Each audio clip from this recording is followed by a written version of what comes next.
parece, yo lo que voy a hacer es, en primer lugar, hablar muy rápidamente del contexto en el que se aprueba esta ley. Después contaré un poco a grandes rasgos cuáles son los distintos elementos que contiene la ley y, por último, haré referencia a otras iniciativas que se han adoptado, que están en curso, dado que esta ley de apoyo a los emprendedores y su internacionalización es un hito dentro de la estrategia de política económica en la mejora del ámbito empresarial, pero no es la única actividad que se está desarrollando. Entonces ustedes ya todos conocen que ahora mismo los empresarios en general y los emprendedores y las personas que quieren comenzar su actividad empresarial en particular se enfrentan a una coyuntura económica muy adversa, ¿no? No hace falta tampoco detenerse mucho, es evidente, ¿no? Pero por poner un par de datos, se ha registrado una destrucción neta de empresas desde el año 2008 hasta 2012, cuando se conocen los últimos datos, y hay una fuerte restricción del crédito que se traduce tanto en menos crédito para las empresas, en un coste mayor del poco crédito del que se dispone, con un diferencial especialmente negativo para las pymes y además con un aumento de las exigencias de colateral por parte de las entidades financieras. Todo esto, como es evidente, está restringiendo mucho la capacidad de emprender nuevas iniciativas empresariales. Pero además, en el análisis previo a la elaboración de esta ley, se detectaron que existen o existían importantes fallos estructurales dentro del marco general español que también dificultaban la actividad emprendedora. Se habla, por ejemplo, del reconocimiento social de los empresarios y cuál es la visión que la sociedad tiene de ellos. Se habla de la falta de cultura emprendedora, que es algo sobre lo que se podría debatir, ¿no? Si es una falta de cultura o es que no existen los incentivos adecuados para que se realicen las actividades emprendedoras, excesivas cargas regulatorias o excesiva dependencia del crédito bancario. Entonces, en este contexto es en el que se ha desarrollado esta ley de apoyo a los emprendedores. La primera idea que querría transmitirles sobre la ley es que se trata de una ley horizontal, transversal, además en un doble sentido. Por un lado, porque contempla medidas en todas las fases del ciclo de vida de una empresa, desde que se crea una empresa hasta que se produce, en algunos casos, el fracaso empresarial y se entra en un proceso de insolvencia y de liquidación. Y además es una ley de carácter horizontal porque contempla medidas en ámbitos muy distintos, en el ámbito fiscal, administrativo, en el financiero, en el educativo, en el ámbito concursal y en otros ámbitos adicionales. Por tanto, se trata de una ley muy general que también se plasma en la longitud del articulado y del texto. El objetivo, como digo, es un poco doble también, en el sentido de que trata de mejorar la situación coyuntural en la que nos encontramos actualmente, pero en segundo lugar trata de abordar estos fallos estructurales a los que he hecho también referencia. Y por último, la tercera idea general que me gustaría transmitirles sobre la ley es que se trata, como digo, de un hito dentro de la estrategia de política económica que actualmente se está desarrollando, con el objetivo de mejorar el ambiente empresarial de este país, pero no se trata ni de la primera medida que se adopta en este sentido, ni de la última que se va a adoptar.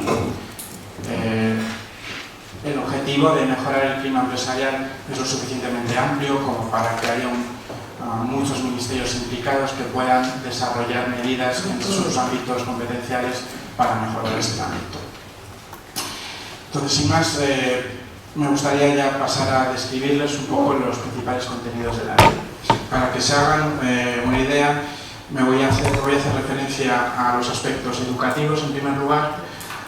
Siguiendo un poco el ciclo de la vida de la empresa, si me permiten voy a cambiar un poco el orden con el que aparecen las medidas en la ley. Empezaré con medidas educativas, en segundo lugar nuevas figuras mercantiles que se crean y cambios en el proceso de constitución de las empresas. En tercer lugar hablaré de incentivos fiscales y a la seguridad social, medidas financieras, medidas de simplificación administrativa. Hay un título de la ley también dedicado a internacionalización y por último haré referencia también a las cuestiones que tienen que ver con la insolvencia y lo que se ha de llamar la segunda oportunidad. Empezando por la educación. Como ya he señalado, se ha detectado que existe, o es un comentario habitual, que existe una cierta falta de cultura emprendedora en este país, o que los empresarios no están socialmente lo suficientemente reconocidos, ¿no? Y habitualmente se usan tópicos un poco anticuados sobre lo que es un empresario. Por eso, las primeras acciones que se toman en esta ley es introducir o contemplar la introducción de contenidos con respecto al emprendimiento en todas las etapas educativas, desde la educación primaria hasta la secundaria y el bachillerato. Acompañando esta medida, se contempla que el profesorado recibirá también formación para adaptar sus conocimientos a estos nuevos contenidos que se van a incluir en el currículum de las distintas etapas educativas. Y por último también se lanza una propuesta novedosa que son las llamadas mini empresas de estudiantes, que son unas herramientas pedagógicas, dice la ley, que se desarrollarán en el ámbito universitario y que tienen como finalidad ser como proporcionar una primera experiencia empresarial a los universitarios. Tendrán una duración limitada estas mini empresas de 1 año, prorrogable uno más, y su desarrollo está pendiente de que se elabore un reglamento donde se detallen las características de estas mini empresas. En segundo lugar, como les he comentado, hay novedades en lo que se refiere a figuras mercantiles y la constitución de empresas. En primer lugar, se crea una nueva figura mercantil, que son los empresarios de responsabilidad limitada. Esta figura trata de abordar un tema verdaderamente complejo, que es la responsabilidad universal del empresario, ¿no? El empresario que responde con sus bienes presentes y futuros ante las deudas. Aquí quizá luego lo podamos debatir en mayor medida. Hay que buscar un equilibrio entre la responsabilidad que tiene el empresario frente a sus acreedores y el establecimiento de unos incentivos para no coartar la iniciativa emprendedora. Así se crea esta figura para empresarios de personas físicas que puedan constituirse como empresarios de responsabilidad limitada. Y el efecto fundamental de esta nueva figura es que estos empresarios podrán proteger su vivienda habitual de las deudas derivadas de sus actividades profesionales con un límite de 300.000 euros. Esta medida está acompañada por unas medidas necesarias de publicidad. El empresario tendrá que operar mostrando las siglas de empresario de responsabilidad limitada, y en la vivienda habitual se tendrá que constar en el registro de la propiedad esta protección que la figura le otorga. Aunque hay que señalar que las deudas de derecho público no se ven afectadas por esta protección que se hace a la vivienda habitual. En segundo lugar, también se crea la sociedad limitada de formación sucesiva, que tiene como principal objetivo tratar de reducir los costes que supone para el empresario la constitución de la sociedad. Para ello, no será necesario cumplir con el requisito ordinario de capital social mínimo desde el comienzo de la actividad empresarial. Pero a cambio se establecen unas ciertas medidas que preserven también los derechos de los acreedores de estos empresarios, de manera que se establece una reserva legal del 20% y además se limita la retribución de los socios y los administradores al 20% del patrimonio neto de la sociedad, mientras no se alcance el capital social mínimo ordinario. En tercer lugar, se crean los llamados PAE, los puntos de atención al emprendedor. Aquí se daba una paradoja, y es que existían muchas, y siguen existiendo muchas ventanillas únicas, con lo cual el nombre está bastante mal puesto, ¿no? Así que estos puntos de atención al emprendedor tratan de resolver este problema en el ámbito estatal, es que se van a integrar varias ventanillas que existían actualmente en esta única, que será, como digo, el punto de atención al emprendedor. Aparte de la ventanilla estatal central, que estará en el Ministerio de Industria y que será electrónica, puede haber puntos privados, y las notarías además adquieren la obligación de convertirse también en puntos de atención al emprendedor. Estos puntos tratan de centralizar todos los servicios que se pueden prestar a los emprendedores, de manera que proporcionarán toda la información sobre las distintas opciones para la constitución de sociedades. Se podrán realizar las tramitaciones para su constitución con medios telemáticos. Además, una vez constituida la empresa, proporcionará información sobre todo tipo de ayudas, subvenciones que estén a disposición de los emprendedores, y en caso de liquidación también se podrán realizar todos los trámites en estos puntos. Por tanto, se pretende que en estos puntos puedan acudir todos los empresarios en las distintas fases de su empresa a realizar los trámites con la administración. Y además se prevé la posibilidad de que estos puntos coordinen no solo los trámites con la administración central, sino con la administración autonómica y local. Y el último punto en este sentido es que se produce también una agilización en el procedimiento administrativo de constitución de las sociedades, con distintas modalidades, pero que rebajan el tiempo necesario para la constitución de una empresa. Por tanto, estas son las principales medidas en términos mercantiles. Paso a señalar los incentivos fiscales que se introducen en esta ley. Como ustedes ya sabrán, ahora mismo el espacio presupuestario con el que cuenta la Administración en general para incorporar nuevos incentivos fiscales a la legislación fiscal es muy reducido, y por tanto se ha tratado de ser muy selectivo con los nuevos incentivos que se introducen. Una de las medidas, quizá a la que más atención se le ha prestado, es la aplicación de un nuevo régimen especial en el impuesto sobre valor añadido, el famoso IVA de caja, que entrará en vigor a principios del año que viene, ¿no? El objetivo fundamental es atender una reclamación histórica de los empresarios con respecto a la gestión de su liquidez en la gestión de este impuesto con la administración. De manera que con este nuevo régimen especial se podrá retrasar el devengo del IVA repercutido hasta que se produzca el cobro de las facturas. Pueden acogerse a este nuevo régimen especial las empresas que tengan una facturación inferior a los 2 millones de euros. Y además hay que tener en cuenta que el hecho de que una empresa se acoja a este nuevo régimen del IVA implica que sus clientes también tendrán que retrasar la deducción del IVA soportado hasta que se produzca efectivamente el cobro de las facturas. Hay otros incentivos fiscales que incorpora esta ley. En primer lugar, una deducción por la inversión de beneficios para las empresas con una cifra de negocios inferior a 10 millones de euros, lo que permitirá acogerse a una deducción del 10% de los beneficios que se destinen a inversiones en inmovilizado material o en inmuebles afectos a la actividad económica.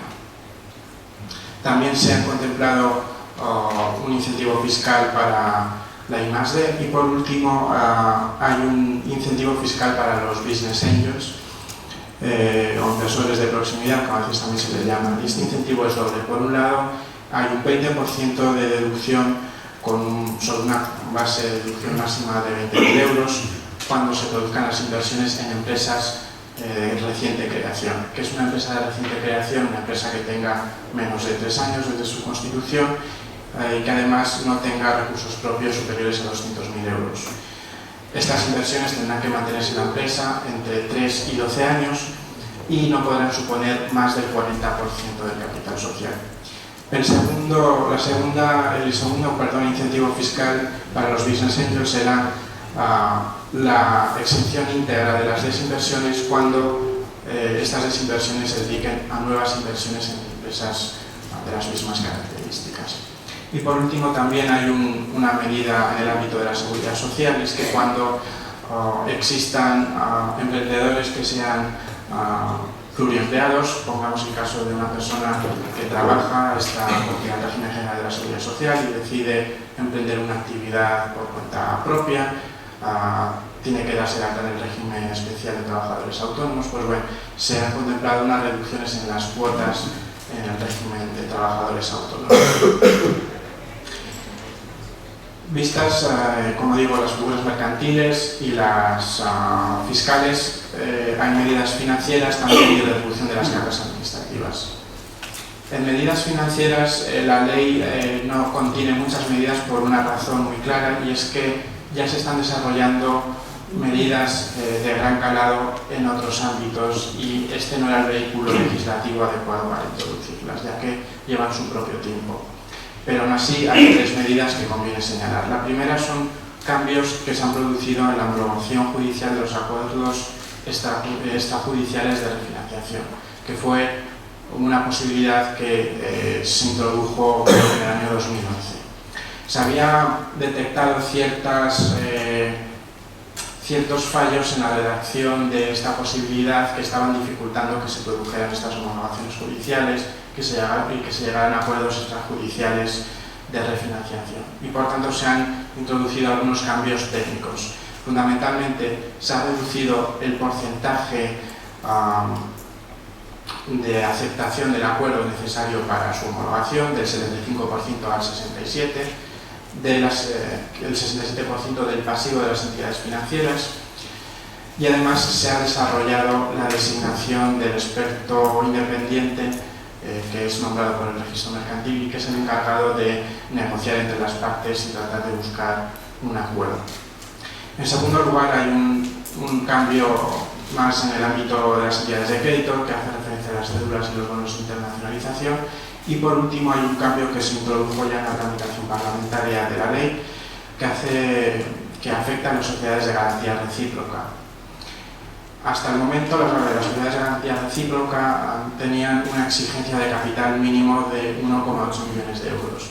Pues bien, con los cambios que se introducen, este capital mínimo se aumenta hasta los 10 millones de euros y además se añade un segundo requisito de recursos propios de al menos 15 millones de euros.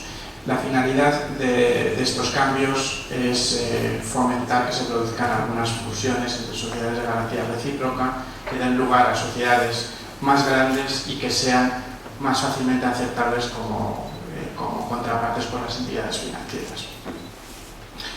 En el ámbito de la reducción de cargas administrativas, hay que señalar que la ley contempla un esfuerzo continuado de revisión de la regulación empresarial y de distintos ámbitos con el compromiso de mejorar la regulación del marco regulatorio en general, lo que se llama la Smart Regulation, ¿no?, en la nomenclatura de la Comisión Europea.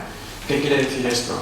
Que se busca que la regulación que exista sea, en primer lugar, justificada por necesidad del problema que se trate de abordar y que sea proporcional. Tiene que ser una regulación que introduzca las mínimas distorsiones posibles, además tiene que ser eficiente, tiene que ser transparente y tiene que ser predecible. Y en este ámbito lo que la ley contiene son, en primer lugar, el compromiso de una revisión bianual de los elementos que puedan estar impidiendo una mayor atracción de inversión extranjera. En segundo lugar, el Ministerio de Economía va a trabajar junto con las comunidades autónomas y las entidades locales en la elaboración de indicadores que permitan analizar la evolución de estos reguladores, de esta regulación y detectar cuál debería ser eliminada. Y en tercer lugar, se plasma la regla que se denomina one in, one out, es decir, cada vez que la Administración quiera introducir una nueva regulación, tiene que comprometerse a eliminar alguna regulación ya existente. Y por otro lado, también hay algunas cuestiones de carácter más técnico que tratan de facilitar el acceso de las pequeñas empresas a la contratación pública. Como les he señalado, también hay algunas cuestiones relativas a la internacionalización, pero que tienen, por un lado, un carácter más administrativo, porque tratan de ordenar dentro de una ley los distintos instrumentos con los que ya cuenta la Administración para impulsar el comercio exterior.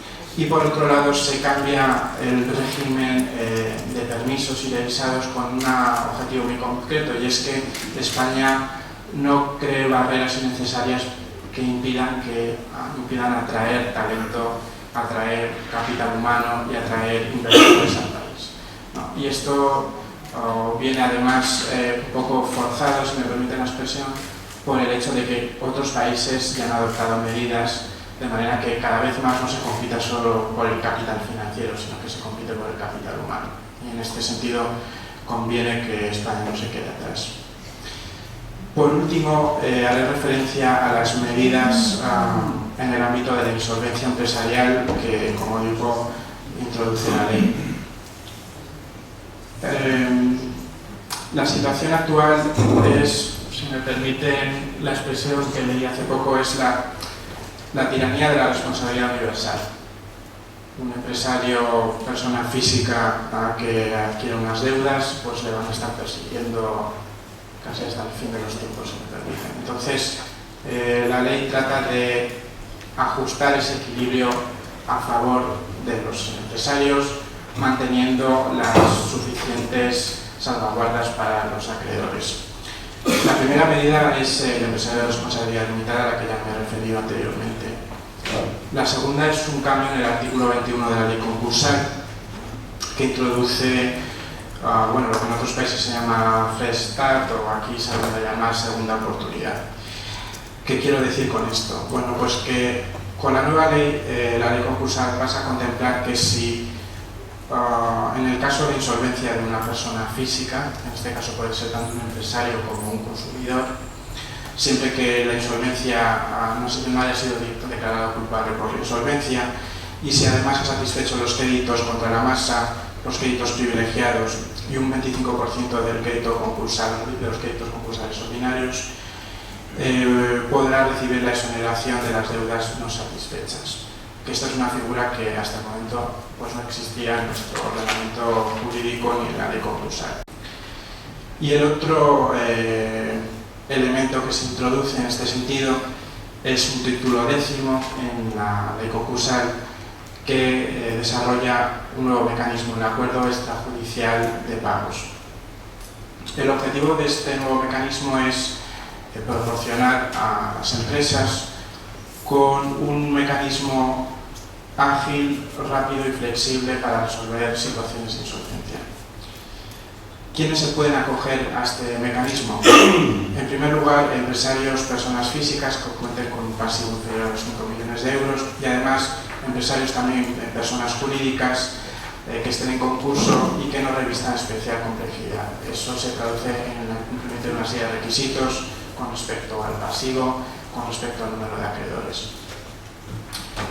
Como les digo, se trata de un acuerdo extrajudicial, es decir, va fuera del cauce judicial. Entonces, este cauce va a estar dirigido por un mediador concursal que tiene que ser nombrado por un registrador mercantil o un notario.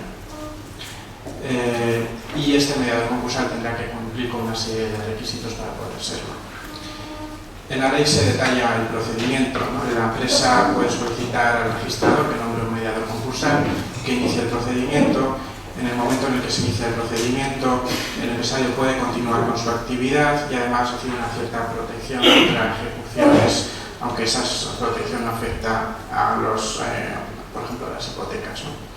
El mediador tendrá que elaborar un borrador de acuerdo que deberá circular entre las partes con unos determinados tiempos que están tasados, y se alcanzará, llegado el momento, se llega a una reunión de los acreedores donde se tendrá que votar el plan de pagos que haya elaborado el mediador concursal. Este plan de pagos puede contemplar quitas hasta el 25% o moratorias de las deudas de hasta 3 años. Y se tendrá que aprobar con una mayoría del 60% del pasivo afectado o del 75% si existiera cesión de bienes en el desarrollo del acuerdo. De nuevo hay que señalar que, igual que en el caso anterior, los acreedores privilegiados pueden o no acogerse a este acuerdo, pueden participar o no, perdón, y tampoco afecta a las deudas de derecho público. En caso de que no se llegara a un acuerdo, se pasaría automáticamente a un concurso consecutivo.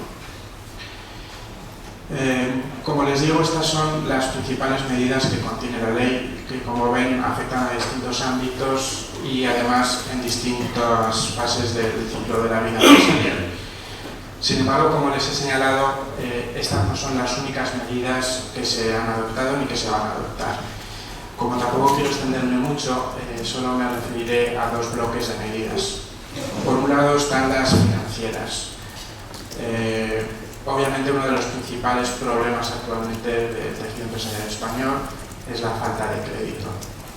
En este sentido, España, como señalaba Belén al principio, pues se encuentra dentro de un programa comunitario, ha recibido un préstamo, una línea de crédito de hasta 100.000 millones de euros, con un objetivo muy claro, que es sanear la parte del sistema financiero que estaba en peores condiciones, para que pueda retomar su actividad ordinaria de concesión de préstamos. Pero además se ha detectado que el tejido empresarial español depende especialmente del canal bancario y por tanto se ha adoptado un paquete de medidas que tiene como objetivo desintermediar los canales de financiación, haciendo especial énfasis además en las primeras etapas donde se ha detectado una mayor falta de financiación. Y para ello se está lanzando en estos momentos un fondo de fondos de capital riesgo que va a ser gestionado por el ICO, una plataforma de incubadoras de empresas. También se están adoptando medidas en el ámbito de los business angels, aparte de los incentivos fiscales que he comentado anteriormente. Y además el ICO cuenta con sus líneas de mediación para pymes. Y por otro lado, en el ámbito laboral también se han adoptado medidas que tienden, entre otros objetivos, a mejorar la situación de los emprendedores. En primer lugar, se ha pasado a permitir la capitalización total de las prestaciones por desempleo para el emprendimiento de una nueva actividad empresarial. Se ha establecido lo que el Ministerio de Empleo ha llamado la tarifa plana en las cuotas de la seguridad social para los jóvenes que emprendan una actividad por cuenta propia. Y además, en la reforma laboral del año pasado se introdujo el nuevo contrato de apoyo a los emprendedores, que es una modalidad de contratación indefinida con bonificaciones fiscales y a la seguridad social para empresas de menos de 50 trabajadores. Así que, como les digo, estas son las principales medidas de la ley de apoyo a los emprendedores, que seguramente se ha publicado antes de final del mes en el BOE. Y, en fin, desde el Ministerio de Economía se espera que a partir de ahora comiencen a surtir efectos, los efectos deseados, las distintas medidas que aquí se contemplan. Gracias. Muchas gracias.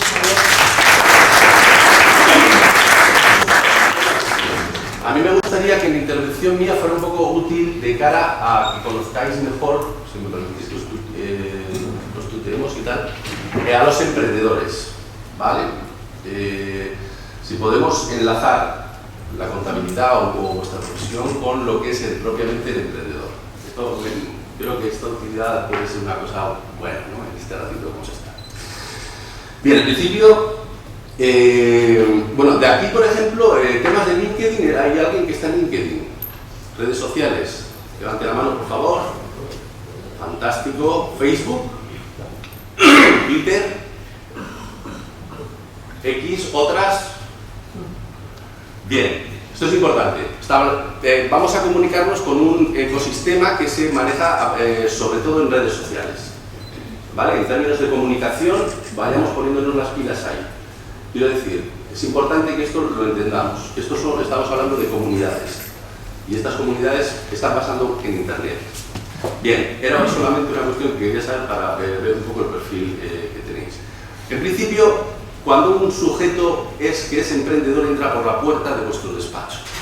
Bien, la primera cuestión que tenéis que hacer es darle un abrazo fuerte, ¿sabes? Con cierta compasión. ¿no? Esto es lo principal. Yo creo que se trata de una relación de amor, al final. Vale, una vez que este abrazo se ha dado hay que sentarlo al sujeto, no en el lado de vuestro de la silla grande, sino en el otro lado, los dos pequeños ahí, le ponemos las manos en las rodillas y vamos a intentar, como sea, quitarle la idea de la cabeza. Es decir, que no emprenda. Bien, vamos a pasar a otro estadio. Ahora resulta que tenemos un emprendedor que es absolutamente obstinado. Joder, quiere emprender. Bueno, que lo haga fuera de España. ¿Sabes? Que cogéis y decís, hazlo fuera de España. Bien, ¿por qué? España no cumple los requisitos mínimos necesarios para emprender. Esto es así. Y esto es una realidad. Quien esté de acuerdo, que aplauda. Bien. A ver, requisitos mínimos para emprender en España. Primero, necesitamos emprendedores. No personas que se han ido al paro y que no les queda más remedio, los pobrecitos, que hacerse autónomos y tirar con las pastas que han sacado de despido o lo que sea y montar entre dos o tres no sé qué. A ver, el emprendedor es un tío valiente, que no puede gestionar desde el miedo. Y la mayoría de las personas que están emprendiendo hoy tienen miedo. Esto no se puede permitir. Este señor no es un emprendedor, es un señor al que hay que sentir compasión y ayudarle. ¿Vale? Emprendedor es otra cosa, es un tío valiente. Aquí hay emprendimiento desde el miedo. Esto es una tristeza terrible. Genera una tristeza. Por tanto, por eso no hay ecosistema emprendedor en España. Dos, el inversor en España. El inversor en España es un sujeto que antes compraba un piso, ¿sabes? Y al día siguiente lo vendía por el doble.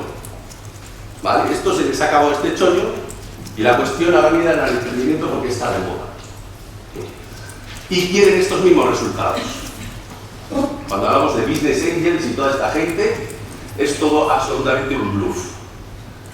Esta gente está buscando rentabilidades que son absolutamente ficticias en el mundo del emprendimiento. Tenemos que tener en cuenta que de cada 10 emprendimientos funcionan 2.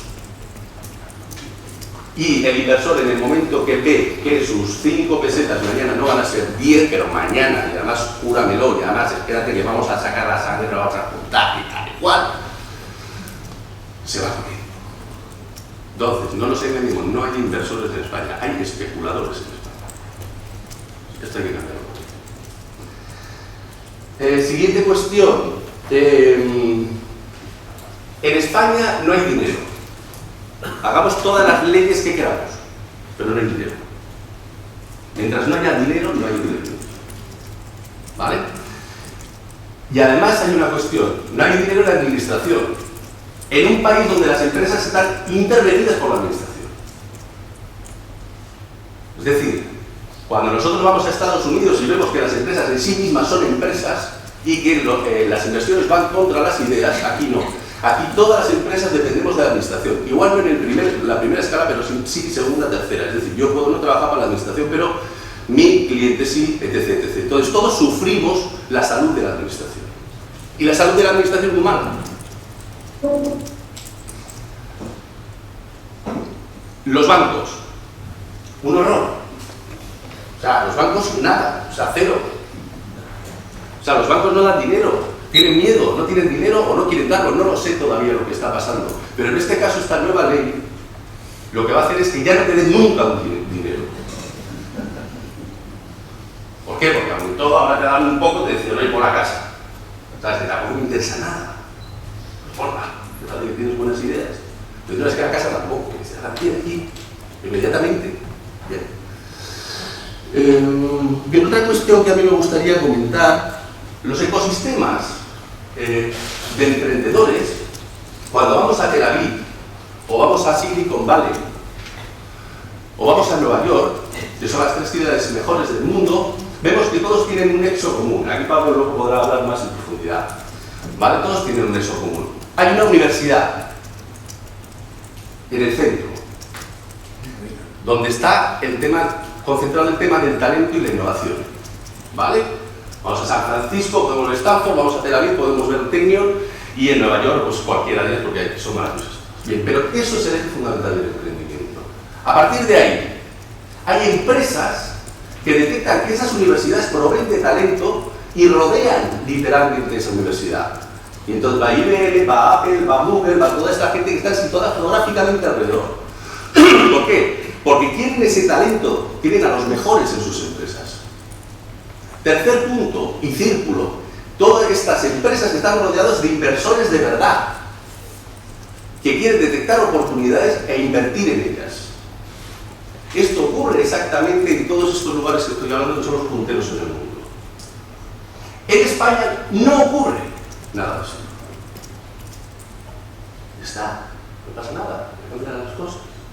Vamos a construir. Entonces, ¿qué es lo que está pasando? ¿Qué hemos hecho las personas obstinadas que, pese a todo, hemos querido emprender y no nos hemos ido de España? Porque no hemos podido, no porque no hemos querido. Crear microsistemas o ecosistemas, pequeños ecosistemas, como puede ser, por ejemplo, NAS aquí en Navarra, donde es una comunidad de emprendedores con más de 500 personas, y al margen de la administración, de los bancos, de todas estas cuestiones, nos reunimos habitualmente para ver si entre nosotros nos podemos ayudar, nos podemos echar una mano. Empresas, ecosistemas, por ejemplo, como Hub Madrid, al cual yo pertenezco, pero que está situado en todas las principales capitales del mundo. 3/4 de lo mismo, características, independencia absoluta, no mirar a la administración para casi nada, porque no aportan nada. Políticos ni contactos. O sea, nosotros en NAS un día dijimos que los políticos preferiríamos que no estén porque es que molestan. Y esto es real en nuestro camino. No, Javier es fantástico. Javier es un crack. Hablo de todos menos Javier. Además no es político. ¿Vale? Cuestión. Estos ecosistemas son modernos. Tienen estructuras horizontales, líquidas incluso. Tienen una gran cultura innovadora. Además, son centros de conocimiento, pero centros de conocimiento compartido, donde existe la co-creación, la colaboración, todo el conocimiento que uno tiene como por su vida y por sus ejemplos de emprendimiento son compartidos por la generalidad y se construye a partir de ahí. Se ayudan muchísimo. Cuando pensamos en financiación, pensamos en fórmulas como el crowdfunding, que es maravilloso, pero normalmente tampoco funciona, porque sigo diciendo que es que no hay dinero, pero al menos insistimos. Al final recurrimos a la familia, a los amigos, a algún loco que haya por ahí, y entre todos intentamos sacar las cosas adelante. Suele suceder que a veces pasa que sí, incluso en España. Bien, entre otras cosas, hacemos ecosistemas defensivos para defendernos entre nosotros y afrontar la tremenda crisis de valores que hay en este país. ¿Vale? Conclusión. Vosotros que sois contables y tenéis despachos fantásticos, huid de los emprendedores. Son muy malos clientes. Vale, ahora vamos a pensar que vosotros como contables también sois obstinados. Vale, y dicen, no, es que yo quiero trabajar con los emprendedores. Bien, hay que cambiar.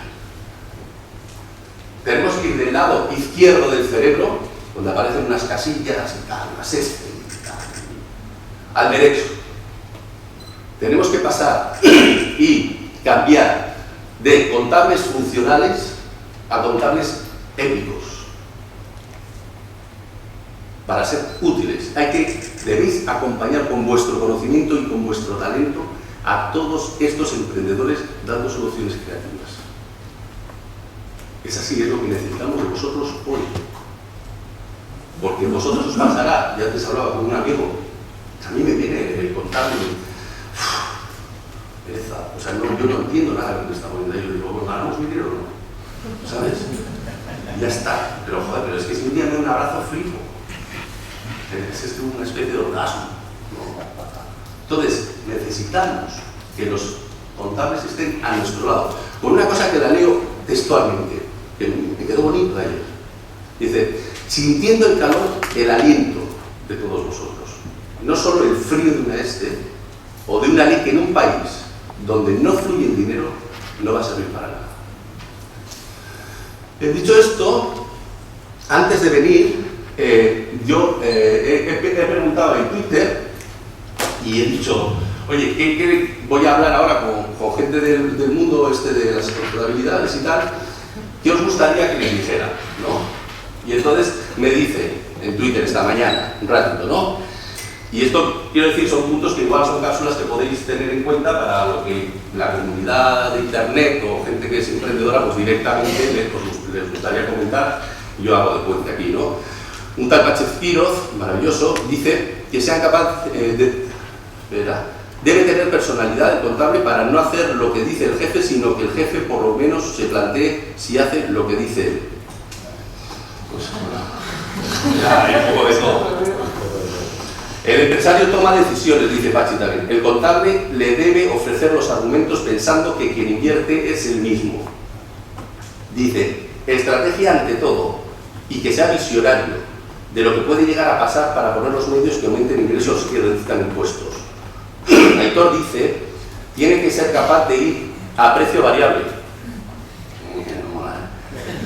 Si el asunto tira, cobras bien y si no, pues no. Outsourcing empático, me dice, no sé lo que quiere decir, pero para mí no. Isabel dice, debe ser realista, que no me deje hacer tonterías, con algo de visión para no perder el tiempo de trabajo discutiendo con él. Dice también que sea realista, pero que no sea cortoplacista, debe tener visión empresarial. Erika dice, tiene que escucharte y decirte las cosas tal cual son, traducir el lenguaje financiero al lenguaje comprensible. Javier Sanz dice, vamos a ver, no necesita un contable, necesita un contable más asesor fiscal, el emprendedor, y que empatice, comunique para dar opiniones. Y Soya Mayur dice, ¿todavía existen los contables? Porque si se habla de contables, también deberíamos hablar de empresarios, no de emprendedores, que es una curiosidad. En fin, esto es lo que dice Timeline. En todo caso, lo que sí quiero deciros es que en mi carrera yo nací ya, emprendiendo gracias a mis padres formales y todo. Y luego, a partir de ahí, seguí haciendo cosas. La figura del contable ha sido vital en mi vida. Nosotros somos muy lado derecho. Somos muy emociones, intuiciones. Somos a veces demasiado sobrados haciendo las cosas. Necesitamos a alguien que esté al lado, ¿sabes? Haciendo la labor que ya estéis haciendo, pero también con cierta emoción y con cierto amor. Que a veces echa falta en estos mundos desconocidos de las cuentas. Oye, que muchas gracias,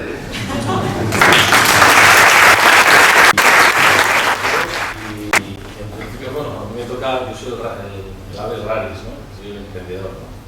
Antes de hablar, me gustaría dar dos pequeños comentarios, uno a Javier y otro a Ezequiel, ¿no? La verdad es que yo no soy un experto en temas fiscales, ni temas laborales, ni temas de leyes, ¿vale? Lo único que, hablando de la ley, de hecho le preguntaba antes, que yo no sabía que había una ley de emprendimiento, ¿no? Y la sensación que me da es que es como empresario, como emprendedor, porque yo me considero antes que empresario emprendedor, mejor dicho, creativo, ¿no? Pero cualquier empresario tiene que ser creativo. Me da la sensación que es una ley que políticamente es correcta, pero que se equivoca en el fin. Es decir, es como si mañana yo quiero construir aquí pues, un convento. Está muy bien, pero si al final si no tengo vocaciones, pues el convento va a estar vacío. Entonces creo que lo importante es cómo intentamos que esa ley la gente se pegue por utilizarla, y segundo, centrarnos en las personas que son al final las que hacen las empresas y las que crean, y en las ideas. Y luego con Ezequiel, estoy muy de acuerdo de todo lo que ha dicho, menos en una cosa, que es que yo creo que en España se pueden hacer cosas. ¿Vale? Esa idea de que España está mal, pues no la comparto, como antes que yo estoy en Estados Unidos, y creo que ahora es cuando se pueden hacer cosas en España, gracias a que el boom del ladrillo y el boom financiero ya ha pasado, con lo cual también vamos a creer un poco en nuestra querida España. Está muy bien la internalización, como quien dice. Yo os voy a contar que Europa también está un poco constipada, ¿vale? Entonces, las dos cosas, y ya un poco os comento. Yo soy esa persona rara que decide crear algo o emprender, ¿no? Lo primero que os quería decir es tres cosas que para mí son vitales cuando yo decido emprender. Y no voy a entrar en el debate si el emprendedor nace o se crea. Yo tengo mi propia idea, como es un debate que yo sé que que mucha gente piensa que unos nacen y otros que pueden crear, y sobre todo en el tema de facultades y universidades no voy a entrar. Pero solo voy a decir que ha habido tres cosas que a mí me han marcado desde casi que nací, ¿no? De hecho, la oportunidad de pequeño, que es estos tres conceptos me han marcado muchísimo. Uno es el soñar, el tiempo y la confianza. El soñar, porque creo que cualquier emprendedor tiene que soñar. Entonces, si cualquiera de vosotros no soñáis, no valéis para ser emprendedores. Segundo, hay que dedicarle el tiempo justo. Es decir, tampoco comulgo con aquellas personas que dedican 18 horas al día a trabajar. Pero al final las personas somos como bombillas, ¿no? Tenemos dos patas, como decía Víctor Kufers, una es la personal y otra la profesional. Muchos de vosotros, a lo mejor sois grandes empresarios, pero sois un desastre como padres, como maridos, como novios. Pues esa gente tampoco me vale. Creo que dedicar el tiempo de calidad y el tiempo realmente que merece la pena dedicarle. Y es más, cuanto más equilibrio estás personalmente, normalmente en el negocio o en las empresas estás mucho más centrado y equilibrado. Y luego la palabra es confianza. Es lo que decía un poco Ezequiel, ¿no? Había un autor americano que decía, cuando vayas a emprender algo, te dirá la gente que no lo hagas. Cuando vean que no te convencen, que es el emprendedor que decía Ezequiel con vosotros, te dirán cómo hay que hacerlo. Y cuando te convenzas, cuando les convenzcas que tampoco lo vas a hacer como dicen ellos, y al final lo hagas, te dirán que gracias a ellos no triunfaste y que ellos siempre confiaron en ti. Bueno, normalmente, cuando tú quieres emprender algo, el primero que solo tiene que creer es tú, ¿no? Y posteriormente, pues las cosas en van. Sé que hay momentos muy duros, yo en mi vida he pasado momentos muy duros, pero lo que tengo claro es que nunca me he dejado de creérmelo, ¿no? He pensado que era un buen tío, con valores, con honestidad, con trabajo y con las ideas muy claras. Al principio, que son los momentos más duros, es cuando puedes pensar que te equivocas, pero luego las cosas funcionan, ¿no? Y luego el tema de la financiación, es decir, yo he montado todo sin ninguna ayuda por parte del Estado. El Estado normalmente aparece con los empresarios cuando te va bien, cuando vendes en 40 países, cuando empiezas a pagar una cuenta de resultados importante, cuando generas IVAs, cuando generas impuestos. Entonces te quieren dar muchos premios, pero al principio, pues, sobre todo yo no tenía mucho tiempo de dedicarme a todos esos trámites que había antes de que estuviese esto, porque tenía claro que no podía perder tiempo, ¿vale? Y luego también lo que tengo muy claro es que el papel emprendedor está muy bien, eso de pedir al papá gobierno, mi papá, algo de dinero que tener. Y luego también cuando hablamos de los bancos, pues también me hace gracia, ¿no? Entonces hay gente que quiere montar algo sin dinero. Pues sí, no sé, lo veo un poco complicado. Algo hay que tener, algo hay que tener. Y vosotros luego contando esas cosas que decir, porque yo, a mí mucha gente joven me viene y dice, Pablo, y tal vez, nos podéis hablar nosotros, ni es que tenemos una idea. Digo, mira, ideas tenemos todos, normalmente los fines de semana después de 2 gin tonics. ¿Tienes capital para arrancar? No, es que estamos esperando una ayuda del gobierno foral, luego hemos hablado con vamos a ir a una feria que nos patrocina el ICES. Digo, no, mal, poner algo. Si no lo tenéis, pues eso, a tu padre, a tu madre y tal, los otros es un tema complicado. Y luego otro tema que también me gustaría comentar, como Ezequiel, que nos dijo que yo he estado en un grupo de business angels en los que hemos visto muchos proyectos y ninguno era interesante. Un empresario que vea medio bien las cosas está deseando invertir en proyectos, pero no en proyectos, está deseando invertir en personas. ¿Qué más quisiera yo que encontrar mañana 4 proyectos liderados por personas en los que creo que hay un futuro? Pero bueno, por supuesto que buscas una rentabilidad, pero os lo digo, no sé, yo en mi caso, hay proyectos que estaría encantado de entrar, de colaborar, de ayudar, pero sobre todo soy una persona detrás que lo desarrolla. Con lo cual, bueno, dicho esto, os voy a comentar un poco lo que es el naturalista, ¿no? Vamos a ver, el naturalista al final es una idea loca que surge de mi anterior etapa, que no voy a entrar. Yo tuve una etapa que me tocó cuando vine de Estados Unidos por causas que no merece la pena entrar aquí. Me tocó revitalizar y comprar empresas o trabajar en empresas que estaban con problemas económicos y suspensiones de pagos, problemas laborales.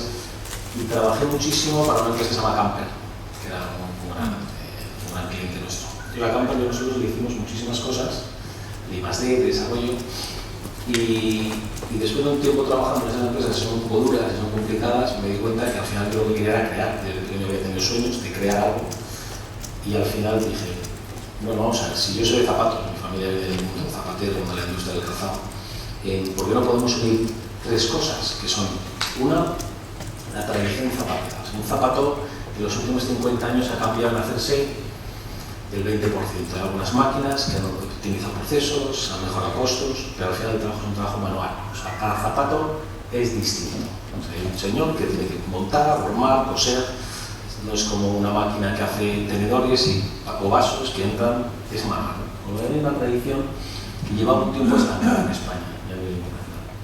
Después, una de las cosas que a mí me marcó mucho, y como decía Ezequiel, a mí Estados Unidos me marcó un antes y después. Yo tengo un punto de dislexia y cuando llegué, además tuve la suerte de vivir en la zona de Silicon Valley, en San Francisco, pues yo aquí era una oveja negra y cuando llegué a Estados Unidos, pues resulta que mi padre se dio cuenta que esa oveja negra era mejor de lo que parecía, porque me detectaron esa pequeña dislexia. A través de inteligencias emocionales y de inteligencias múltiples, pues empecé a darme cuenta que podía hacer cosas en la vida. Con lo cual, el tema de la naturaleza, a mí en California, una de las cosas que con 14 años, que fue el primer año que estuve, me sorprendía que la gente no fumaba, que había el reciclaje en las casas, los periódicos, el plástico, las latas, me dejó muy tocado. Entonces cuando venía a España, pues yo alucinaba, ¿no? Todo el mundo fumando, ibas a un hospital y fumaban, el taxista, entrabas. Entonces, siempre eso fue un tema que en las casas se mezclaba la basura, se tiraba. Entonces dije, bueno, ¿por qué no podemos intentar tratar un poco mejor la naturaleza, reciclando, utilizando materiales sostenibles? Bueno, y dije, bueno, y encima de la naturaleza, como me gusta mucho a mí soy un poco campestre, dije, bueno, pues hay fantásticas inspiraciones para el mundo de la moda de la naturaleza que nadie se había fijado en el año. Te hablo del año 2000. Y después había un tema que a mí me importaba muchísimo, que era cómo dotamos a la empresa de valores, ¿no? Al final es un tema que hemos hablado muchas veces y me pregunté, ¿cómo se nota una empresa de valores? Pues con corazón, que es lo que decía también Ezequiel, que os ha dicho. Unas asociaciones que haga besos, abrazos, ¿no? Pues muchas veces eso vale más que cualquier cuenta de explotación. Una cuenta de explotación con un evita negativo, con un abrazo a lo mejor la empresa se va bien, con un ánimo, sabiendo que a lo mejor la dirección es correcta, ¿no? Con lo cual, decidí juntar estas tres cosas y luego el tema de la visión comercial. O sea, yo no entiendo un producto, tampoco lo he entendido, para un mercado. O sea, yo hago un producto para el mundo. Me da igual que se venda en Madrid, en Nueva York o en Tokio, como de hecho vendemos. Pero no entendía esa palabra que está tan de moda, que es la internalización. O sea, un producto bueno funciona en todos los lados. Tendrás que hacer pequeños cambios en el producto. Y os pongo un ejemplo. Yo las campañas mías de moda que hacemos en Europa, utilizamos modelos asiáticas. En Japón yo no puedo hacerlo con modelos asiáticas porque no las quieren. Tenemos que utilizar modelos rubias y nórdicas. Punto. Pero el producto es el mismo. Lo que haces es modificar. O un iPhone es que es bueno solo en Estados Unidos y en España o en Marruecos no es. Entonces creo que hay productos que si son buenos, la idea y la manera de desarrollarlos van para el mundo. Por lo cual, con la tradición de los zapatos, la innovación en la naturaleza como fuente de inspiración, creamos, pues esto era un tema teórico y esto lo que hicimos fue resumirlo en tres ideas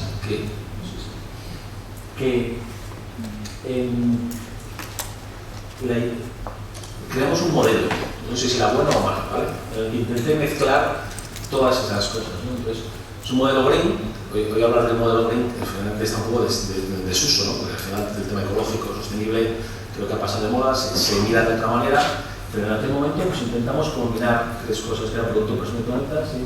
Materiales naturales, conservación del medio ambiente, uso de producción tradicionales, actuar con transparencia, centros de producción propios, una de las cosas que intentamos hacer.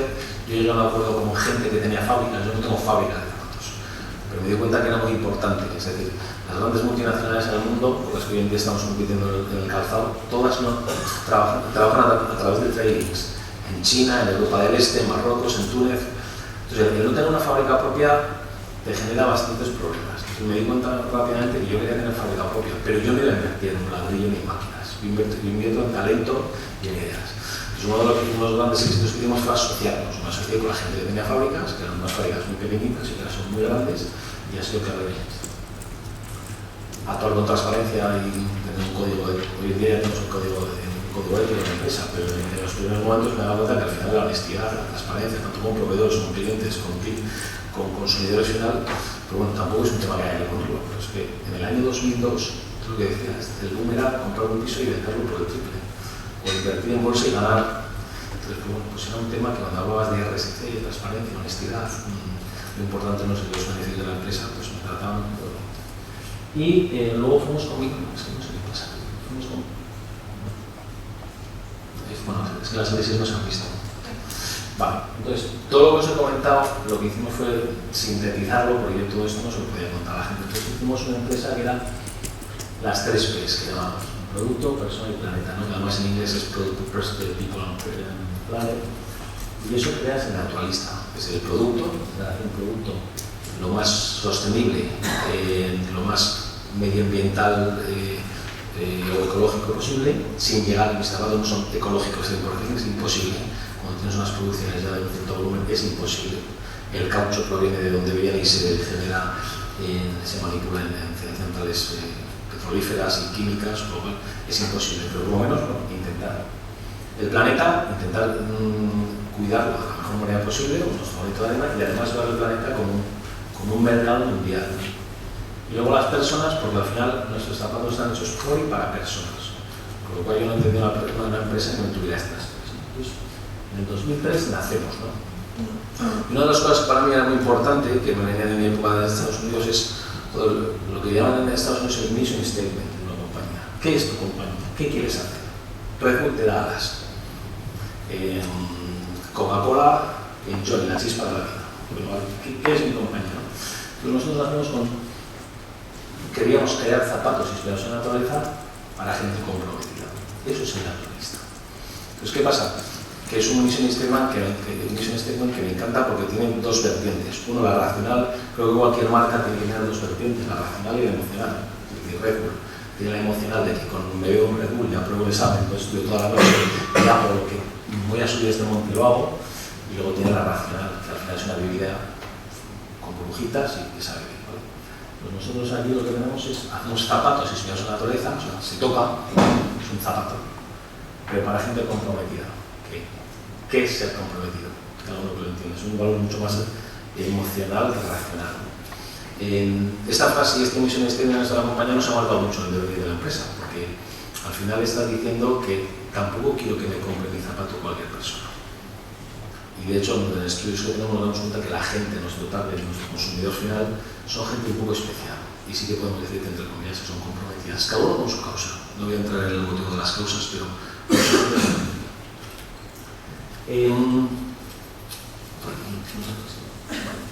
por daros algún dato, nosotros nacimos en el 2003 de cero.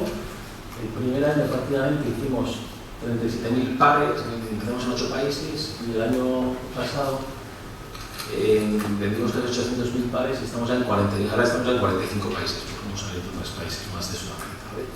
Entonces, bueno, la empresa, no voy a entrar aquí en números, en facturación, facturamos casi más de 40 millones de euros. Entonces, bueno, potenciar 40 millones, os digo que ha sido un trabajo muy bonito, duro, sacrificado, en los que ha habido momentos que he perdido la confianza en mí mismo, pero que he seguido adelante y en los que he tenido que soñar mucho, y sobre todo la gente que tenía alrededor. Como digo, yo como empresario, yo no entiendo un empresario que no devuelva algo a la sociedad, por dos motivos. Uno, porque cualquier empresario se nutre de la sociedad, es decir, yo me nutro de dos maneras de la sociedad. Una, que hago producto para la sociedad. Esa sociedad, dependiendo del target, de tu posicionamiento en el mercado, te lo compra, con lo cual ya te estás cogiendo la sociedad. Y segundo, la gente que trabaja en mi empresa viene de la sociedad. Unos serán fontaneros, otros serán electricistas, otros serán licenciados, pero la sociedad ha hecho algo. Una educación, sus padres, su familia, algo ha hecho. Yo no entiendo al empresario que no dé nada a la sociedad. Entonces, en el 2003,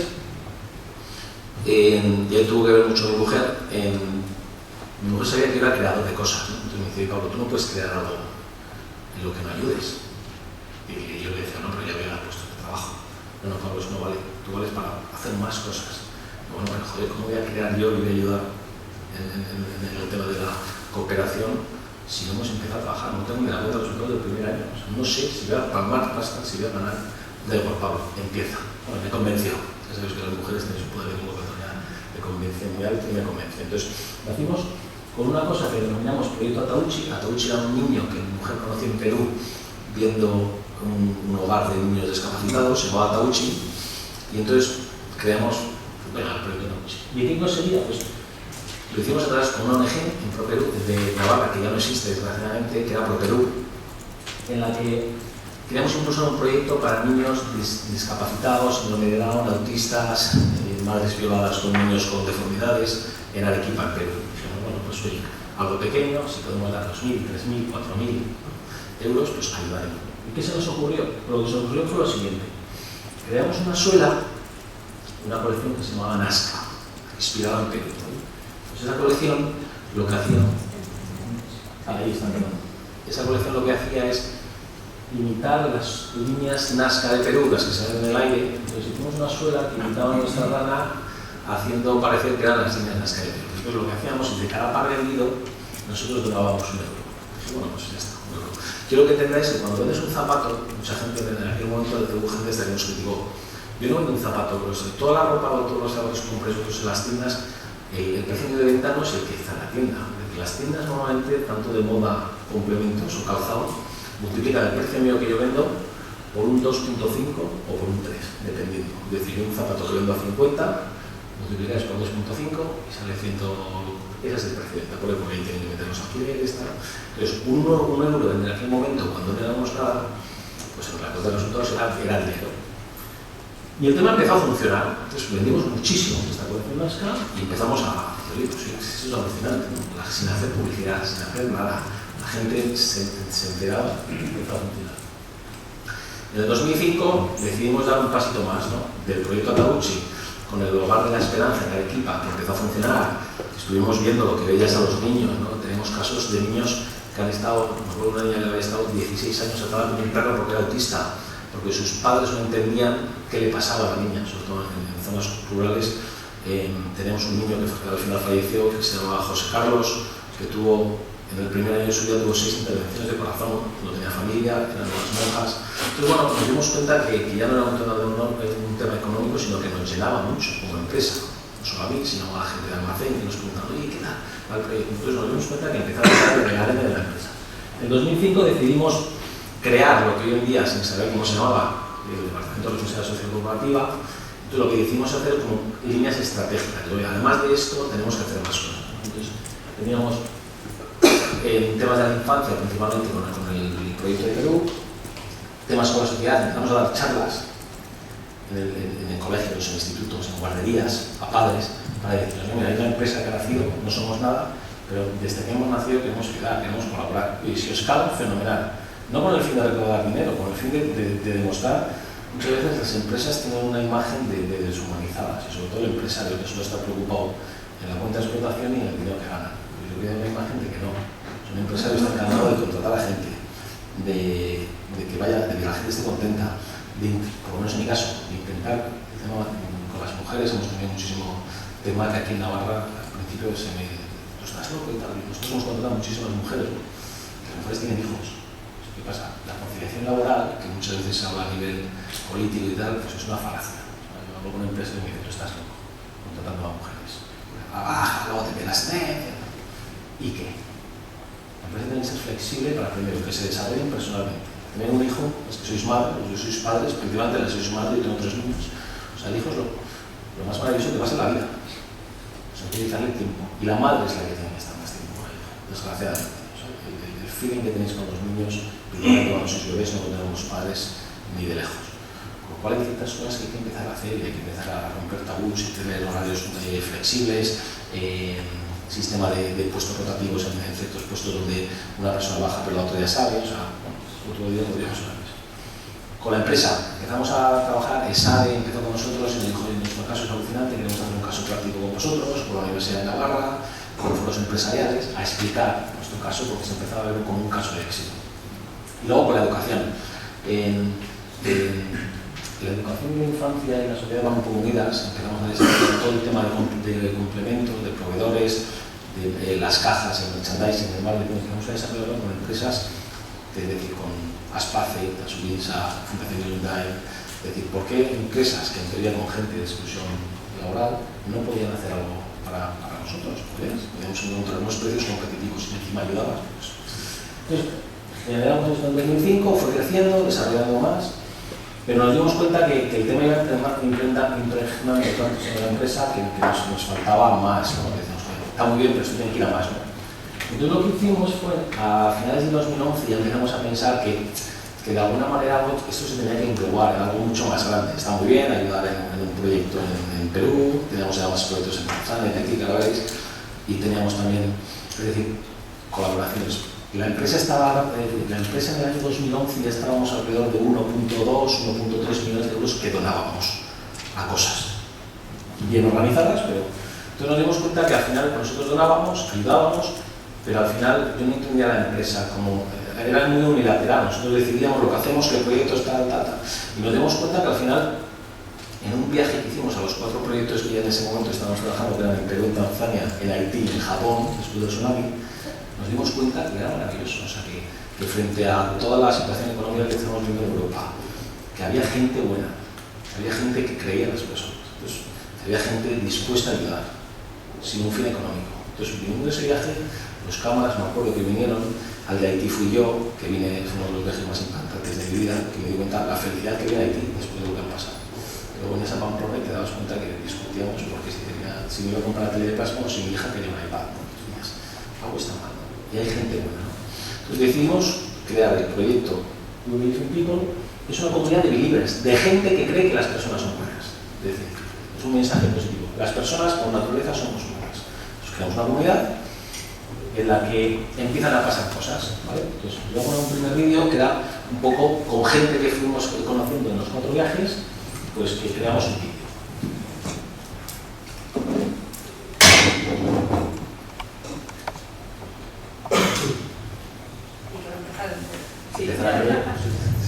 Técnicamente, seguro que pasa. Yes. I do believe in people, Call me naive, a dreamer, an idealist, or even cruel. but I do believe in people.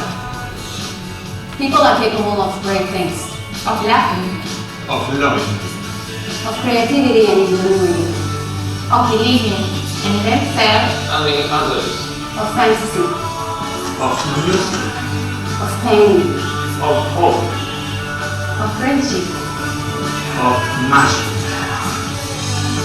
of finding beauty in the smallest thing, and in the biggest, of dreaming asleep and awake, of solidarity. Yes, for all this, and much more. I believe in people. Do you?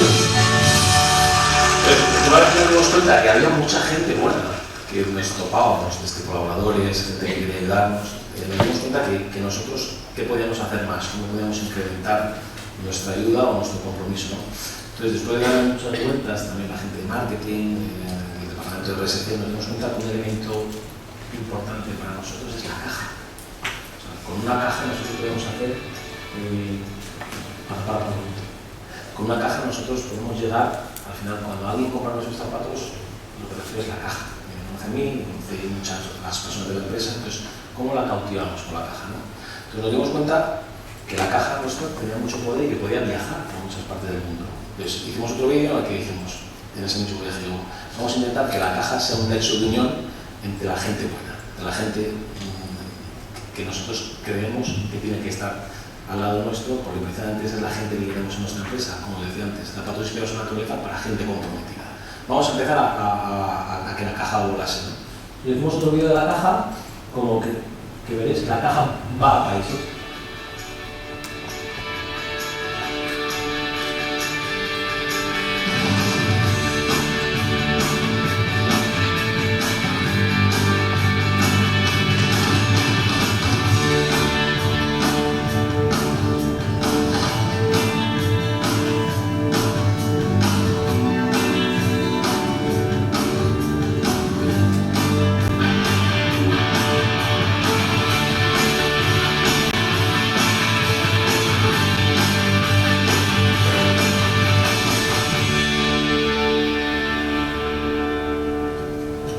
A partir del año 2012 lo que hicimos fue, en todos los pares, en todas las cajas que el naturalista hacía, iba dentro ese tarjetón que tenéis encima de la mesa, que os he dejado, con un tema tan sencillo. Queríamos que la gente creara, pues como decía Ezequiel y Santiago Nas, nosotros queríamos crear una comunidad de believers, de gente buena, de gente que esté interesada en ayudar, de gente que esté comprometida, y además con un código en el cual ellos podían votar al proyecto que más les gustase, decidir. Lo que también os quiero decir es que todos los proyectos tienen un mínimo asegurado por parte de la empresa, pero es una manera, como Starbucks, no sé si sabéis, tiene una línea que es los nuevos cafés que van sacando, tienen un blog que se llama Habla con Starbucks y que con la gente van diciendo, oye, ¿qué os gustaría? Pues un té arábico, un café de no sé dónde, un café. Entonces, hoy en día la comunicación bilateral con la empresa, nosotros estamos haciendo pruebas de gente diseñando nuestro consumidor final, ya no tenemos que pasar por revistas, por blogs, el consumidor final habla, redes sociales, con Twitter, con Facebook, con Instagram, con Google Plus, muchísimas cosas que al final el consumidor final hoy en día es muy importante hacer eso. Entonces, a través de la caja, lo que hicimos fue que la gente empezase a relacionarse con nosotros. ¿Cómo se relaciona? Pues hicimos otro vídeo que explicaba cómo funciona. Es muy sencillo, tú comprabas un par de zapatos naturalistas y te encontrabas este tarjetón. Llevamos muchos años apoyando a personas que ayudan a personas. Hoy esta cadena solidaria se extiende a Tanzania, Perú, Haití y Japón. ¿Cómo puedes participar? Cada vez que adquieras un par de zapatos de El Naturalista, tendrás acceso a un código. Encuentra tu código en este tarjetón. Elige a cuál de los 4 proyectos quieres destinar el 2,14% del beneficio generado por tu compra de zapatos y selecciónalo. Introduces tus datos más tu código y ya está. Tienes la oportunidad de decidir y colaborar con personas como tú, personas que creen en las personas. Súmate a la solidaria lista de Believers. O sea, el objetivo de esto, mucha gente me dice, el objetivo es encontrar información, para dar solo necesitas el email. Una de las cosas que nos hemos dado cuenta es que hay muchísima gente que entra, incluso con el código y lo vota. Pero lo que intento, porque si cuando lleguéis a casa entréis, veréis el vídeo, el estado del proyecto, dónde se está destinando el dinero, los responsables del proyecto. Entonces, es transparente total. Entonces, muchísima gente, de hecho al día de hoy creo que hay ya 7.000 believers, lo que queremos es que una comunidad de gente que cree en las personas, porque es un elemento tan potente el juntar a gente que cree en las personas, con valores, con sensibilidad, que cuando empecemos a generar más comunidad, somos capaces de hacer cualquier cosa. Entonces, esa es la idea de este concepto. Entonces, esto es lo que hacemos. A grandes rasgos, tampoco me quería extender mucho más porque tenemos un tiempo corto.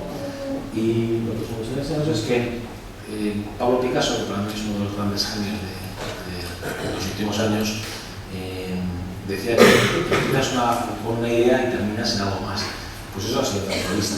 Nosotros empezamos con una idea y ya termina algo más. ¿Y dónde va a terminar? Pues no lo sé. Pero es una evolución, sigue creciendo, sigue construyéndose. Y ya para terminar, os un vídeo en el que hicimos que esto es una empresa. Es decir, con 3 cosas, uno solo no hace nada, pero mucha gente conjuntamente puede hacer muchas cosas y grandes cosas. Vale, pues con el vídeo, pues muchas gracias y gracias.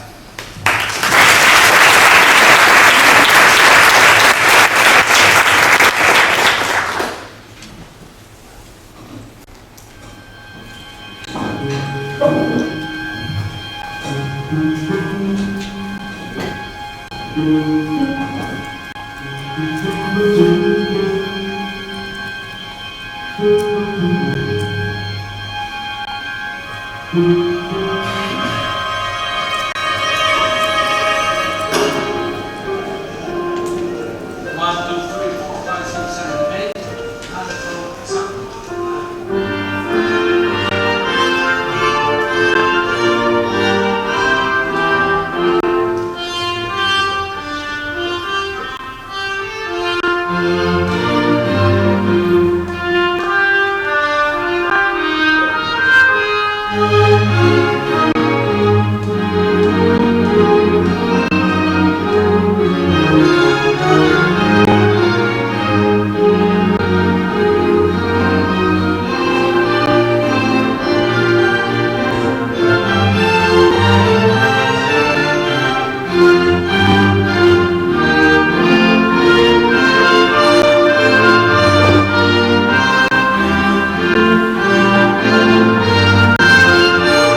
Bueno, me viene muy bien la última intervención de Pablo para hablar de un tema que es el emprendimiento social. Yo he trabajado mucho en microcrédito. El microcrédito lo conoce todo el mundo conoce a Mohamed Yunus, le dieron el premio Nobel, pero en el año 1991 apenas se conocía. Yo estaba en Colombia visitando una de las instituciones que había innovado más en temas de microfinanzas, que se llamaba Corposol. Es una institución que había crecido mucho y que prácticamente se estaban estudiando como un caso de éxito, que había conseguido facilitar el acceso a los servicios financieros a sectores de poblaciones con muy pocos recursos. Y estaba reunido con el director, que se llama Óscar Giraldo, tomándome un tinto, como le llaman ahí al café en Colombia, y veía todo lo que habían hecho, viendo el éxito, el crecimiento que tenían, y le pregunté a Óscar, ¿por qué una persona como tú, que podría estar trabajando en un banco de inversión, ganando un sueldo 3 o 4 veces el que te pagan ahora mismo, y una posición mucho mejor con todo ¿por qué estás trabajando en una institución como esta, como Corposol? Y Óscar me dijo, mira, me alegra que me hagas esta pregunta, porque hace apenas 3 meses me vinieron de uno de los principales bancos de Colombia a ofrecer el puesto de director de riesgo. Me llevaron a la oficina, me dijeron el sueldo que iba a cobrar, efectivamente era 2 o 3 veces el que estaba cobrando. Era una oficina que estaba en el piso número 17. Desde ahí se divisaba toda Bogotá. Yo me senté en la silla, en lo que podía ser mi despacho, y me encontré muy a gusto, con el sueldo, y vi además, porque dejé escapar la imaginación, y probablemente yo en 4 o 5 años pueda ocupar el puesto de director general. Así me veía yo sentado desde esa silla y desde esa mesa, contemplando Bogotá. Y prácticamente me había decidido ya aceptar. Lo único que le dije a esas personas que me habían hecho esa oferta, mira, yo suelo consultar todas las cosas con mi mujer, y si no te importa, yo te responderé, era un viernes, te responderé el fin de semana. Y efectivamente fui contento a mi mujer a contarle la oferta que me habían hecho, de ese viaje que no podíamos hacer, pues lo vamos a poder hacer. Los niños quizá puedan estudiar en estas universidades extranjeras que antes no podían. Mi mujer me miró y me dijo, Óscar, ¿y vas a dejar lo que estás haciendo por manejar el dinero de 4 pelados? Eso me dejó, siempre me ha rondado en la cabeza, decir, ¿qué tienen estas personas, qué tienen estos emprendedores sociales y qué tienen estas empresas sociales que les hace mucho más atractivo de manejar el dinero de 4 pelados? No estoy diciendo que cualquier empresa tiene un alto potencial, pero siempre me ha parecido una de las preguntas y que he intentado responderlas. El problema que tenemos ahora mismo es el siguiente. Con los enfoques actuales, y si queremos resolver el problema de la falta de saneamiento en una pequeña aldea en Tanzania, es muy sencillo. Se hace un proyecto, ONG, por Perú o por Tanzania, la que sea, y lo arregla. Si queremos resolver los problemas de educación que puede haber en Ayacucho, pues también podemos acudir a lo mejor a Intermón, pedimos financiación y podemos solucionar los problemas de esa población. El problema que tenemos ahora mismo es decir, ¿cómo damos saneamiento y agua potable a 3.000, 4.000 millones de personas que no tienen acceso? ¿Cómo damos acceso a la educación a 4.500 millones de personas que no tienen o cumplen los mínimos requisitos básicos? O en el caso del microcrédito, ¿cómo conseguimos que 4.000 millones de personas que viven con menos de $3 diarios tengan acceso a los servicios financieros mínimos? Esta es la pregunta, es decir, ¿cómo hacerlo? Los enfoques y modelos que se apoyan en la filantropía tradicional, en las donaciones, causan un impacto social muy importante, pero el problema es que no son sostenibles económicamente a largo plazo. Y el problema con la empresa, es algo que existan empresas como las de Pablo, pero hay pocas. El problema con las empresas es que son muy sostenibles y pueden ser muy rentables, pero sin embargo el impacto social que hacen es muy relativo. Eso está cambiando y ya veremos cómo está cambiando. Pero el problema es esto. Cuando hablamos de emprendimiento social, uno de los problemas que hay es que es un concepto muy difuso. están los que ponen el acento en los medios. Es decir, mira, el emprendimiento social siempre supone un enfoque nuevo y viable, como pone aquí, para resolver un problema social. Hay un componente de innovación. En la tecnología microedilicia lo hay. El microcrédito es una tecnología. Simplemente se fijó este señor en unos clientes, que eran los pobres, que tenían unas maneras y unas pautas de consumo diferentes. Pero diseña un producto nuevo, innova una metodología crediticia que antes estaba basada exclusivamente en las garantías personales, en una garantía que llama solidaria o personal, y una serie de mecanismos más complejos, pero hay toda una tecnología detrás. Hay gente que pone el acento en los medios, gente que pone el acento en los fines. Es decir, mira, un emprendedor social es cualquiera que ayude a una causa social. No tiene por qué haber un componente de innovación. Es decir, cualquiera que una persona que trabaja en una ONG, cualquier persona que de alguna manera apoya una causa social sería un emprendedor social. Tenemos diferentes enfoques. Tenemos el de Ashoka, cuyo enfoque de emprendedores sociales y su estrategia es: vamos a identificar personas con un alto potencial, que tengan una buena idea, que tengan un proyecto, que no puedan desarrollarlas, vamos a proporcionarles, como decía, que todo ese ecosistema, todas esas ayudas que les faltan, vamos a proporcionar. Ecoigri, pues lo que nos viene a decir es que todos somos emprendedores. No hay personas individuales con ese potencial y con esa capacidad, todos somos emprendedores. Y los hay que ponen el acento no en la persona individual, sino en la innovación social. Aquí lo importante es el concepto. Aquí lo importante también es desarrollar ese contexto que facilite, pues un poquito con este enfoque también de ecosistemas, facilite esa innovación. Y ya veremos cómo, pero hay diferentes enfoques. Si hacemos un poco de historia rápida, vemos que si queremos definir el concepto de emprendedor social, lo primero que hay que tratar es entender qué es un emprendedor. El primero que aportó una definición sobre este tema es el economista Say. Primero, un emprendedor es una persona que coge productos de un sector donde no es productivo y los pone en un sector que es productivo. Básicamente lo que hace es crear valor. Eso es un emprendedor, una persona que otra de las aportaciones más importantes es un PPP, que viene a decir, efectivamente, el emprendedor es un revolucionario, es una persona que descubre un nuevo sistema de producir, de distribuir, un nuevo canal, un nuevo producto, una necesidad. Para eso un Peter, el emprendedor forma parte de la naturaleza del sistema capitalista, eso que hablamos de la destrucción, de las nuevas ideas. Drucker, que es otro de los grandes aportes, dice, bueno, lo importante, el emprendedor no es tanto alguien que impulsa el cambio social, como alguien que se aprovecha de ese cambio social, como alguien que sabe identificar oportunidades. Drucker es el primero que dice que los emprendedores no son solo los emprendedores en la empresa y del mundo de la empresa, sino los emprendedores son también los emprendedores del sector no lucrativo. Para Drucker, una de las instituciones más importantes y más emprendedoras son las universidades americanas.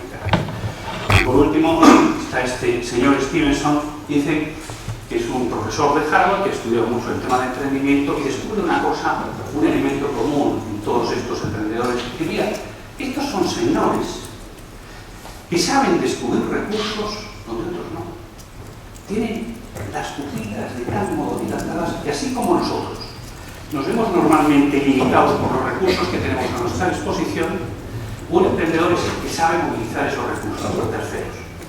Yo he puesto aquí una definición de Dish, que es una de las personas que más ha estudiado este tema, pero que habla del emprendedor social, que cobra ese rol de agente de cambio social. O sea, el emprendedor sí realmente provoca ese cambio social, impulsando una misión para crear y sostener valor social. Lo propio de ellos es esa creación de valor social, lo propio individual, el descubrir nuevas oportunidades, la innovación, el descubrir recursos a disposición de terceros.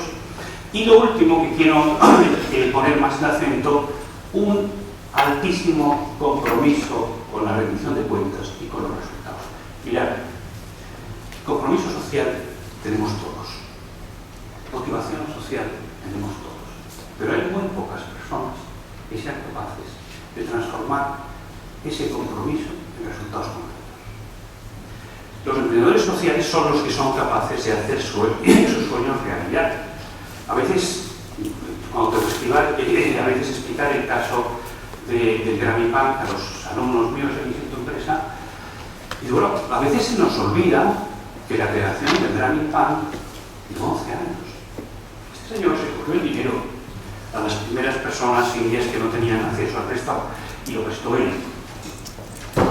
Dinero de su bolsillo, por ese compromiso, y lo prestó. Después las avaló, y después crea toda esa configuración institucional, pero todo ese proceso le lleva 11, 12 años, ¿no? Y yo creo que es importante. ¿Cuál es la primera, yo creo, a mi modo de ver, la primera diferencia entre lo que puede ser un emprendedor comercial, del mundo de la empresa y un emprendedor social? Un elemento que también ha salido aquí, ya ha mencionado Pablo, pero que nace de las instituciones no lucrativas y a veces son sólidas, que es la misión. La misión y el compromiso.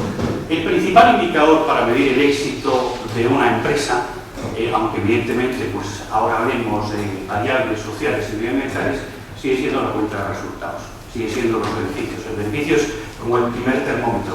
Para un emprendedor social, su principal propósito es la misión. Ya lo hemos incorporado las empresas. Las empresas se han dado cuenta de lo importante que es esto para gestionar y para movilizar sus recursos. Pero aquí tenemos algunas de las misiones de Ashoka, CO2 Bank, pero eso te habla también de lo enormemente difícil, y aquí estamos ya viendo un reto, que es medir el emprendimiento social. Aquí vamos a encontrarnos, y yo creo que en este ámbito es especialmente importante, con unos problemas muy difíciles cuando hablamos de emprendimiento social o de actividades. Es decir, ¿cómo mido yo eso? ¿Cómo mido yo la transformación del campo social? ¿Cómo mido que mi organización realmente está operando?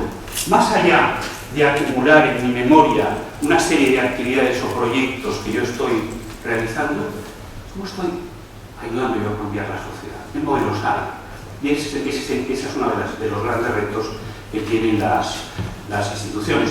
Otro importante entre el emprendimiento lucrativo y el emprendimiento social, mire usted, una empresa, como he dicho, lo recordaba Pablo, si al cliente no le gustan los zapatos de Pablo, ¿qué hace? No los compra. ¿No? ¿Qué ocurre muchas veces con los emprendimientos sociales? Que no tenemos clientes, si no tenemos beneficiarios, que no pueden pagar todo el costo. Y entonces tenemos que ver la manera que nosotros tenemos, encontrar maneras de combinar diferentes fuentes de ingresos para subsidiar parte de ese precio que no puede pagar. Un emprendedor social tiene que manejar esa distinta combinación de recursos, porque el mercado no soluciona muchas veces esos problemas. Ahí hablábamos antes, oíamos varias iniciativas de las que han salido, pero eso también va a plantear una serie de problemas. Si al cliente no le gusta, me lo devuelve. Pero un beneficiario, muchas veces, al pobre, que le dé, ¿cómo sé yo si lo que estoy haciendo lo estoy haciendo bien? Y entramos también, cuando hablamos de medición, de impacto social, con temas de evaluación, de calidad. ¿Cómo sé que lo estoy haciendo bien? Pero, ¿sabe? Aquí es todo más complejo.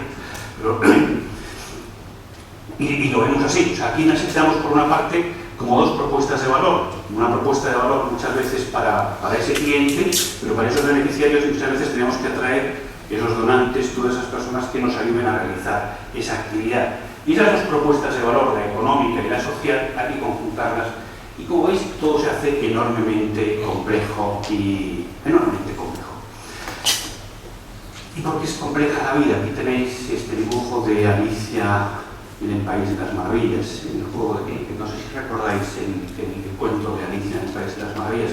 El juego de cricket el juego de cricket que dibuja Alicia es un juego enormemente divertido, porque ahí el flamenco, pues el flamenco el mazo para dar a la bola es un flamenco.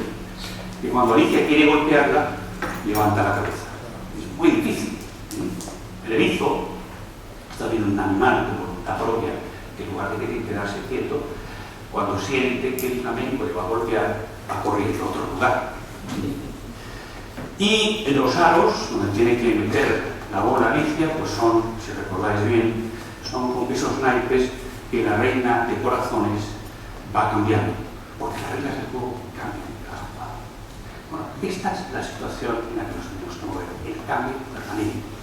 ¿Y qué vemos ahora mismo? Vemos, a mí sí me parece que el tema del marco legal tiene importancia, no en las fases iniciales de los emprendedores, no en las fases iniciales. El emprendedor nunca se ha preocupado por la financiación cuando tiene que empezar en marcha, y nunca se preocupa por el marco legal, pero las fases de crecimiento y desarrollo son muy importantes ese marco legal. Ahora vemos que están surgiendo, digo que cambia porque ahora vemos que están surgiendo nuevas configuraciones jurídicas. Esto es lo que yo echaría en falta de vuestra nueva ley, nuevas configuraciones jurídicas que ya no distinguen como antes entre las sociedades anónimas previstas para el negocio mercantil y las fundaciones o las asociaciones para las instituciones no lucrativas. No. Ahora mismo